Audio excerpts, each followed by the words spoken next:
2 rakats ou 4 rakats de qiyamul layl, de tahajjud. D'accord? Et puis on va faire 10 minutes de dua. C'est déjà pas mal pour une première nuit. Et puis de jour en jour, on va essayer d'augmenter le quota jusqu'à ce qu'Inch'Allah, on peut faire les 12 rakats de tahajjud. Ce serait l'idéal. Et de passer beaucoup plus de temps dans les doigts. Chers frères, si Allah Ta'ala exauce nos doigts, qu'est-ce qu'on veut de plus? Tout le monde a des problèmes. Est-ce que quelqu'un n'a pas de problème ici? Bilal, il a des problèmes, ça se voit. Osama, Yamin, il n'y a pas un être humain, tout comme on peut dire qu'il n'y a pas un être humain qui peut se dire que moi je suis parfait, je ne fais pas de péché. Ça c'est impossible, il n'existe pas ça. Autrement il aurait été un prophète. Mais apparemment il n'y a pas de prophète dans la salle. Pareil, il n'y a pas un être humain qui peut dire que moi je n'ai aucun problème. Ce serait l'homme le plus heureux du monde. Et dans le dunya on ne peut pas vivre sans problème, c'est impossible. Dans le Jannah oui, mais dans le dunya il y a des problèmes. Donc, à qui on s'adresse quand on a des problèmes? Avant d'aller voir monsieur un tel, le docteur, l'avocat, je ne sais qui, on s'adresse au créateur des cieux et de la terre, au créateur de l'univers, au créateur de l'être humain, celui qui a prédestiné des problèmes et qui a prédestiné, qui nous a donné les solutions et qui nous a bien fait comprendre que Iyyaka na'budu wa iyyaka nasta'in. Ça veut dire quoi? Iyyaka nasta'in. Ça veut dire qu'on cherche refuge auprès d'Allah. N'importe quel problème, on cherche secours, al-isti'ana, c'est auprès d'Allah. Chercher l'aide auprès d'Allah. C'était comme ça que le prophète sallallahu alayhi wa sallam comprenait les choses et il a enseigné les sahaba à vivre de ce dunya. Donc, les nuits, on essaie de les consacrer, on se repose bien sûr, et puis on passe un maximum de temps dans les tahajjud, qiyamul layl, et dans les doigts. Et puis je m'organise également. Par exemple, je me dis que voilà, j'ai déjà fait 30 minutes de qiyamul layl, 15 minutes de doigts, maintenant je vais prendre mon petit déjeuner, c'est-à-dire le suhour. Et là aussi, il faut donner de l'importance au suhour. Ça, si on a le temps aujourd'hui ou bien demain, on expliquera. Et ensuite, quand le suhour est terminé, ça c'est un exemple, ça c'est une proposition d'emploi du temps. Je vais pas dormir jusqu'à Fajr, non, ça c'est un piège. Il y a des fois quelqu'un dit, j'ai fini mon suhour tôt, mais allonge 5 minutes. Quand il lève les yeux, il voit le soleil dehors. Ya akhi, je t'ai réveillé, tu as fait tahajjud et tu n'as pas fait Fajr. C'est comme si un joueur qui va sur un final de Ligue des Champions, il s'échauffe, il s'étire, et puis il va dans le vestiaire, il gagne sommeil. Et quand il se réveille, ses amis, ils ont déjà eu la coupe, ils sont sortis, il est resté là dans le vestiaire en train de dormir. Une image, hein. Bref, c'est-à-dire que après le déjeuner, le petit déjeuner, le suhour, il reste un peu de temps, d'accord? Idéalement, on vient à la masjid. La masjid, c'est la maison d'Allah. C'est un endroit où il y a des malaïkas. On ne peut pas être dans un endroit meilleur qu'une mosquée. Donc on vient à la masjid et là on essaie de lire un juz, c'est-à-dire un sipar. Parce que c'est le mois du Coran aussi. Toute l'année c'est l'année du Coran. Mais c'est le mois où on donne plus de droits encore au Coran. On va faire en sorte de lire un maximum de Coran. Donc il faut dégager du temps. Mes chers frères, si on ne dégage pas du temps, on ne trouvera pas le temps. Parce que vous savez, on vit à une époque où il n'y a plus de bénédiction de le temps. Jusqu'à le qiyamah, jusqu'à la fin des temps, ça c'est irrémédiable ça. Il y aura moins en moins de bénédiction. Le temps, on passe vite, des années, les jours s'enchaînent. Là, on est en train de discuter, là, le premier Ramadan. Donc, vous clignez les yeux, on est en train de parler de la dernière des 4 bientôt.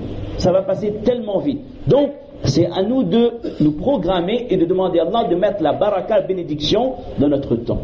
Donc, après le repas du suhour, je viens à la mosquée, pour les messieurs et pour les dames, elle va dans l'endroit où elle fait la salat, sur son sajjala, son musalla, et on peut lire un juz. Il faut 20 minutes pour lire un juz ou 25 minutes, en s'appliquant avec les règles du tajwid, en respectant toutes les règles, d'accord?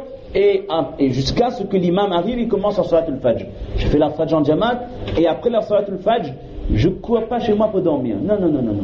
Je reste, je lis un autre juz jusqu'au lever du soleil.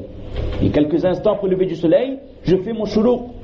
La salatul ishraq, 2 rakats ou 4 rakats, sachant quelles sont les récompenses qu'Allah accorde aux musulmans lorsqu'il fait 2, ou alors certaines versions 4 rakats après le lever du soleil. Si toute l'année je n'ai pas l'occasion de le faire, ou je n'ai pas la motivation de le faire, mais je me bouge là. J'essaie de me motiver, je me dis que non, je vais respecter cet emploi du temps, je vais tenir ferme là-dessus. Et après le shuruq, alhamdulillah, on fait un peu de doigt, et puis on peut partir vaquer à ses occupations, au travail, ou à l'université, ou au lycée, quel que soit. Et puis on fait en sorte que pour chaque salat, on essaie d'être présent à la mosquée à l'avance. Si le salat au dhuhr est à 13h, je viens à 12h30, 12h40. C'est comme on ne mange pas à la maison. On ne mange pas. À midi, on essaie de venir plutôt à la mosquée. À moins qu'on est fatigué, mais il ne faut pas se dire que je suis fatigué. Il y a des fois, psychologiquement, je me dis que c'est Ramadan, donc je suis fatigué. Alors que je suis en forme. Mais c'est que j'ai intégré le fait que, logiquement, je dois être fatigué, donc je vais me reposer. Laissez le repos pour les anciens. Si on sent qu'on est en bonne santé, on est bien, on vient à la masjid, on essaie de lire au maximum le Coran. Un juz avant la salat al-dhahr et un juz, un sipara après la salat al-dhahr. Si on le fait, ça nous fait déjà combien de sipara là? Combien de juz? Ça fait déjà 3. Pour la salat al-asr, pareil, sauf ceux qui travaillent, mais on essaie, dans la mesure du possible, si quelqu'un peut faire un juz de 20 minutes avant la salat et après chaque salat, excepté salat al-isha, ben, il peut faire facilement, allez, on va dire au minimum 5 juz par jour, 5 sipara. Ce qui fait qu'il pourra faire un khatm al-Qur'an en 6 jours. Allez, on va dire qu'il y a des fois on est un peu fatigué, en une semaine. C'est déjà pas mal, non? On peut s'assurer 4 khatm al-Qur'an dans le mois de Ramadan. Alors qu'il y a des gens qui peinent pour faire un khatm al-Qur'an parfois. Quand il arrive le 28e, il a encore 10 sipara en retard, là il sprint, il saute des lignes, tout ça pour arriver. Alors que si on s'organise, on a la possibilité de lire au maximum le Coran. On continue le hadith qu'on a cité tout à l'heure. Et durant ce mois, Allah Ta'ala pardonne les péchés. Et là aussi, qui c'est qui parmi nous peut se vanter de ne pas avoir de péché dans ce livre de compte? Personne. Personne, que ce soit quelqu'un qui s'est converti à l'islam il y a une semaine, ou quelqu'un qui est né dans l'islam, ou quelqu'un qui est hafid du Coran, qui est alim, qui est mufti, qui est fundi, il peut être comme il veut. Tant qu'il n'est pas prophète, il fait des péchés. Tant qu'on n'est pas prophète, on accomplit des péchés, quel que soit le niveau de science religieuse, de spiritualité, on est des êtres humains, on reste des hommes, et donc on a nos faiblesses, mais ce mois-là, Allah pardonne les péchés. C'est le moment de demander à Allah tawbah, et de demander à Allah de nous donner la possibilité de ne plus retourner vers les mêmes erreurs. Parce qu'en général, si on analyse bien notre vie, chaque individu, en général, accomplit les mêmes péchés. On a tous nos points faibles.